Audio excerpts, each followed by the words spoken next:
Movie की शुरुआत Danny नाम की एक लड़की को दिखाने से होती है, जिसको अपने लैपटॉप पर एक मेल रिसीव होता है। ये मेल किसी और ने नहीं बल्कि डैनी की बहन ने ही भेजा था। उसमें लिखा हुआ था कि अब मैं ये सब कुछ नहीं झेल सकती, इसलिए मैं जा रही हूँ अपने मॉम डैड के पास। दरअसल यहाँ पर वो सुसाइड करने की बात कर रही थी। जब डैनी उसे कॉल लगाने की कोशिश करती है तो उसका फोन स्विच ऑफ आता है। तब डैनी कॉल करती है अपने बॉयफ्रेंड क्रिस्टीन को और उससे रात को मिलने के लिए कहती है। यहाँ पर हमें पता चलता है कि क्रिस्टीन डैनी से सच्चा प्यार नहीं करता, बल्कि वो सिर्फ उसके साथ टाइम पास कर रहा था। लेकिन वहीं डैनी उसे सच्चा प्यार करती थी। इसके बाद हम क्रिस्टीन को देखते हैं जो अपने 3 दोस्तों के साथ बैठकर के पार्टी कर रहा था। उसके दोस्तों के नाम थे मार्क, जोस और पेले। ये तीनों दोस्त क्रिस्टीन को समझा रहे थे कि तुम्हें डैनी के साथ रिलेशन खत्म कर देना चाहिए, क्योंकि वो तुम्हें अपने करीब तक नहीं आने देती, इसलिए तुम्हें कोई और लड़की ढूंढ लेनी चाहिए। इसके बाद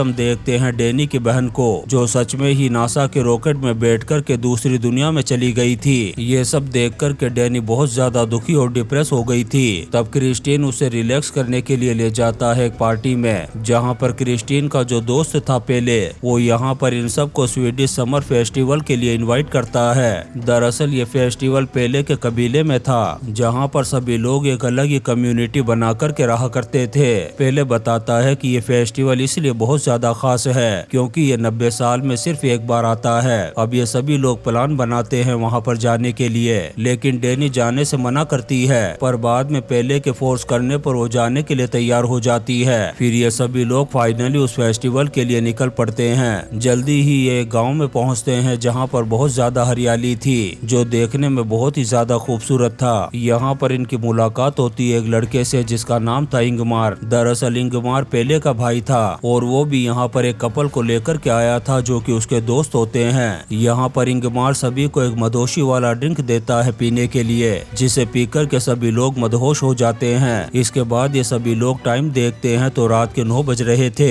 लेकिन इसके बावजूद ये लोग देखते हैं कि यहाँ पर सूरज निकला हुआ था। इसका मतलब था कि यहाँ पर टाइम के साथ मैनिपुलेट किया गया था, यानी छेड़छाड़ की गई थी। इसके बाद डैनी जब वॉशरूम करने के लिए जाती है, तभी उसे अपने पीछे कोई दिखता है। तब वो डर के मारे आ जाती है भाग कर के बाहर आते ही वो बेहोश हो जाती है। जब उसे होश आता है तो वो देखती है कि पूरा एक दिन बीत चुका था, मतलब इस जगह पर सिर्फ कुछ ही घंटों के लिए रात होती है। फिर ये सभी लोग फाइनली उस विलेज तक पहुंच जाते हैं। वहां पहुंचते ही इन्हें एक बहुत बड़ा सनशेप का गेट मिलता है। वहीं ये जगह बहुत ही ज्यादा शांत और नेचर से भरी हुई थी। ये लोग यहाँ पर आधुनिक चीज का यूज नहीं करते। तभी एक बूढ़ी लेडी सबके सामने आकर के खड़ी होती है और कहती है कि होरगा गांव में मैं आप सबका वेलकम करती हूँ। यहाँ पर हमें पता चलता है कि इनके गांव का नाम होरगा था और ये फेस्टिवल 90 साल में एक बार आता है, जिसे ये लोग बहुत ही ज्यादा धूमधाम से मनाते हैं। इसके बाद इनकी खातिरदारी की जाती है और इन्हें लंच करवाया जाता है। लंच के बाद कुछ लड़कियां हाथ पकड़ कर के डांस करती हैं। इनमें से एक लड़की क्रिस्टीन को देख कर के स्माइल करती है और अपने पैर से टच भी करती है उसे। इसका मतलब था कि वो लड़की क्रिस्टीन को लाइक करने लगी थी। वहीं क्रिस्टीन भी उसकी खूबसूरती देख कर के पिघल गया था। इसके बाद ये सभी भी उन लड़कियों के साथ डांस करना शुरू कर देते हैं। फिर पहले इन्हें एक टूर करवाता है, जहाँ पर ये एक वॉल को देखते हैं जिस पर बहुत सारी लड़कियों की फोटो लगी हुई थी।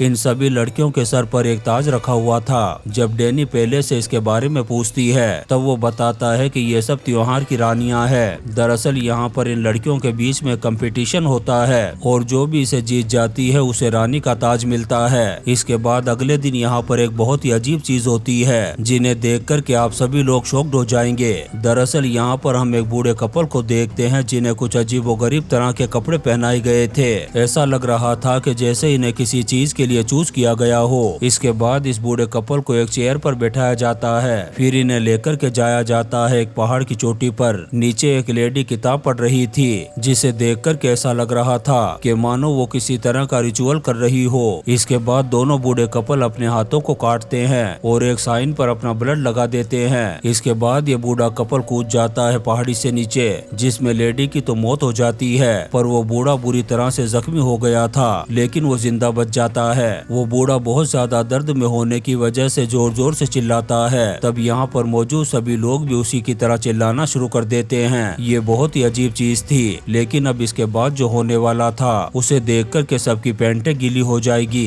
दरअसल यहाँ पर एक लड़की लड़की को हैमर दिया जाता है जो उस बूढ़े के भेजे पर एक जबरदस्त वार करके उसे बिखेर देती है। फिर दूसरी लड़की भी सेम ऐसा ही करती है जिससे उस बूढ़े आदमी की यहीं पर मौत हो जाती है। इस चीज को देख कर के डैनी और उसके दोस्तों की पैंटें गीली हो गई थी। इन लोगों को बिल्कुल भी समझ में नहीं आता कि आखिर यहाँ पर हो क्या रहा है और इन लोगों ने आखिर ऐसा क्यों किया। इनमें एक कपल होता है जिनका नाम था साइनर और कोनी। ये दोनों इन सारी चीजों को देख कर के सबसे ज्यादा डर जाते हैं। जिसके बाद एक औरत इन सभी को रोकती है और बताती है कि इन दोनों बूढ़े लोगों का जीवन साइकिल पूरा हो गया था जो कि 72 साल का था, इसीलिए इन दोनों ने अपनी जान दे दी। वो इन्हें बताती है कि हम जीवन को एक चक्र की तरह देखते हैं। बूढ़े होकर के तकलीफ और दर्द में मरने की बजाय हम खुद ही मरना पसंद करते हैं। वो बताती है कि इससे आत्मा शुद्ध हो जाती है और मैं भी सेम ऐसा ही करूंगी जब मेरा समय पूरा हो जाएगा। लेकिन यहाँ पर साइनर और कोनी इनकी कोई बात नहीं सुनते और डिसाइड करते हैं यहाँ से जाने का।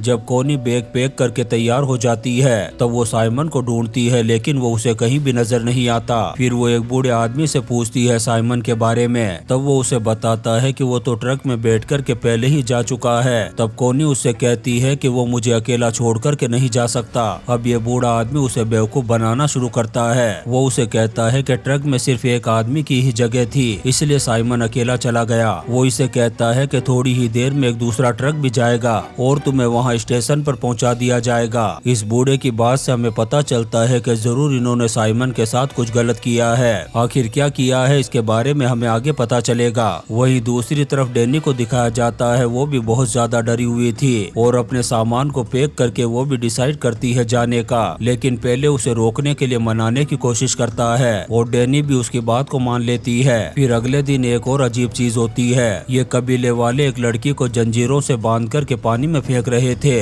तभी डैनी उन्हें रोकते हुए कहती है कि क्या तुम लोगों का दिमाग खराब हो गया है, आखिर तुम लोग ऐसा क्यों कर रहे हो। जिसके बाद उस लड़की को बचा लिया जाता है। दरअसल ये लोग उस लड़की को पानी में फेंक करके ये देखना चाहते थे कि आखिर इसमें कितनी हिम्मत है। इसके बाद ये उस बूढ़े कपल की डेड बॉडीज का अंतिम संस्कार कर देते हैं और उनकी राख को एक पेड़ पर डाल देते हैं। दरअसल इनका मानना था कि ये इनके पूर्वजों का पेड़ है जो कि बहुत ज्यादा पवित्र है। इसके बाद हम मार्क को देखते हैं जो एक बहुत बड़ी गलती कर देता है। दरअसल उसने उस पवित्र पेड़ पर टॉयलेट कर दिया था जिसे देखकर के कबीले के सारे लोग बहुत ज्यादा गुस्सा हो जाते हैं। जिस पर वो बताता है कि ये तो सिर्फ एक सूखा हुआ पेड़ था। तब पहले उसे बताता है कि ये हमारे पूर्वजों का पेड़ है जिसे हम बहुत ज्यादा पवित्र मानते हैं। वहीं हम जोश को देखते हैं जो एक किताब लिख रहा था। दरअसल वो इस गांव की सारी इन्फॉर्मेशन को इकट्ठा कर रहा था कि ये गांव वाले कैसे रहते हैं और किस तरह से अपने फेस्टिवल को मनाते हैं। इसके बाद वो एक लाइब्रेरियन से मिलता है जो इन गांव वालों की एक पवित्र किताब को अपने पास रखता था। वो जोश को एक किताब दिखाते हुए कहता है कि ये एक होली बुक है, इसके आगे के जो पन्ने हैं वो बिल्कुल खाली है। वो जोश को बताता है कि यहाँ पर बदलाव होता रहता है इसलिए इस बुक के आगे के पन्नों को खाली रखा गया है कि अगर फ्यूचर में कोई बदलाव होता है तो वो यहाँ पर लिख दिया जाएगा। जोश पूछता है कि ये कौन बताएगा कि इस किताब में क्या लिखा जाएगा। तब वो लाइब्रेरियन कहता है कि ये सारी चीजें रूबिन बताएगा। इसके बाद हम रूबिन को देखते हैं जिसका फेस बहुत ही ज्यादा अजीब था। इस गाँव के लोग रोबिन को ओराइकन मानते हैं। दरअसल ओराइकन उसे कहते हैं जिसके पास सुपर नेचुरल पावर्स होते हैं। यहाँ पर जोश उस किताब की फोटो लेने के लिए कहता है लेकिन वो लाइब्रेरियन ऐसा करने से मना कर देता है। फिर अगले दिन जब ये सभी लोग एक जगह बैठ कर के लंच कर रहे थे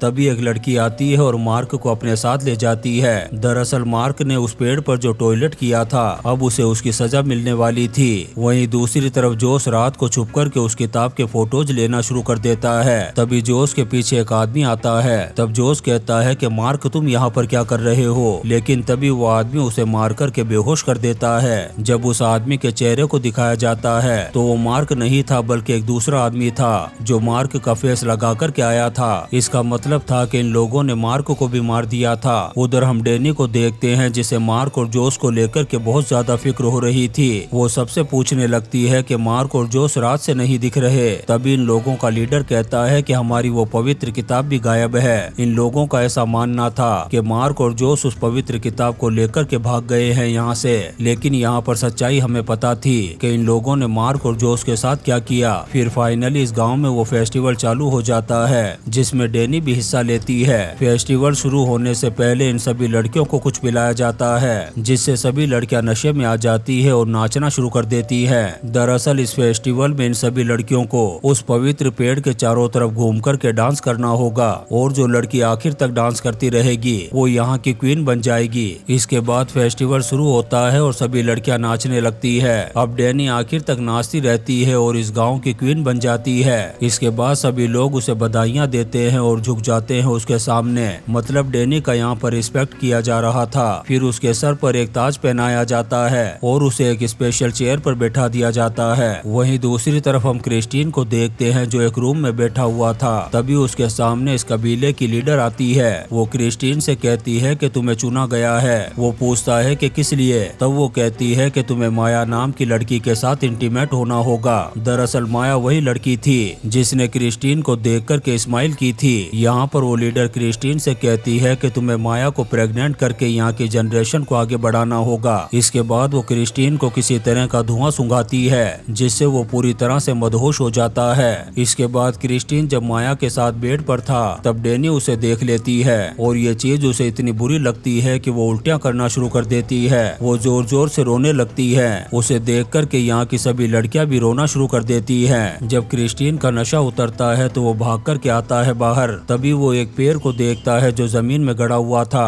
दरअसल ये जोश का पेड़ था जिसे इन लोगों ने मार कर के जमीन में गाड़ दिया था। क्रिस्टीन भाग कर के पहुँचता है घर में। यहाँ पर उसे साइमन की लाश दिखाई देती है जिसे इन लोगों ने मार दिया था। तभी अचानक से एक आदमी आता है और नशीला धुआं फेंकता है क्रिस्टीन के फेस पर जिससे वो दोबारा से मदहोश हो जाता है। फिर अगले दिन गांव के सभी लोग एक जगह इकट्ठा होते हैं और सभी को बताते हैं कि हम इस गांव में 9 लोगों को नासा के रॉकेट में बैठाते हैं जिसमें 4 लोग बाहर के होते हैं और 4 इस गाँव के, जिसमें वो 2 बूढ़े लोग पहले ही मर चुके थे और अब 2 को खुद ही ऊपर जाना होगा और एक आखिरी इंसान के बारे में क्वीन डिसाइड करेगी कि वो बंदा बाहर का होगा या इसी गांव का। दरअसल क्वीन डैनी थी इसलिए वो ही डिसाइड करेगी। वो क्रिस की तरफ देखती है जो उससे बहुत ज्यादा नाराज थी क्योंकि क्रिस ने उसे धोखा दिया था। तभी डैनी क्रिस को देख कर के रोने लगती है। इससे हम समझ जाते हैं कि डैनी ने क्रिस को चूज किया है नासा के रॉकेट में बैठाने के लिए। इसके बाद ये सभी लोग मार्क और जोश की बॉडी के साथ क्रिस को एक टेम्पल में रखते हैं और फिर उस टेम्पल को आग लगा देते हैं। अब जैसे जैसे वो टेम्पल जलता है ये लोग रोने और चिल्लाने लगते हैं। डैनी भी इन गाँव वालों की तरह रो रही थी। आखिरी सीन में हम डैनी के चेहरे को देखते हैं जिस पर एक अजीब सी स्माइल थी और इसी सीन के साथ ये शानदार मूवी मिडसॉमर खत्म हो जाती है। दोस्तों हम आपके लिए ऐसी ही इंटरेस्टिंग मूवीज एक्सप्लेन करते रहेंगे तो आप चैनल को सब्सक्राइब जरूर करें और लाइक और कमेंट्स भी करें। Thank you.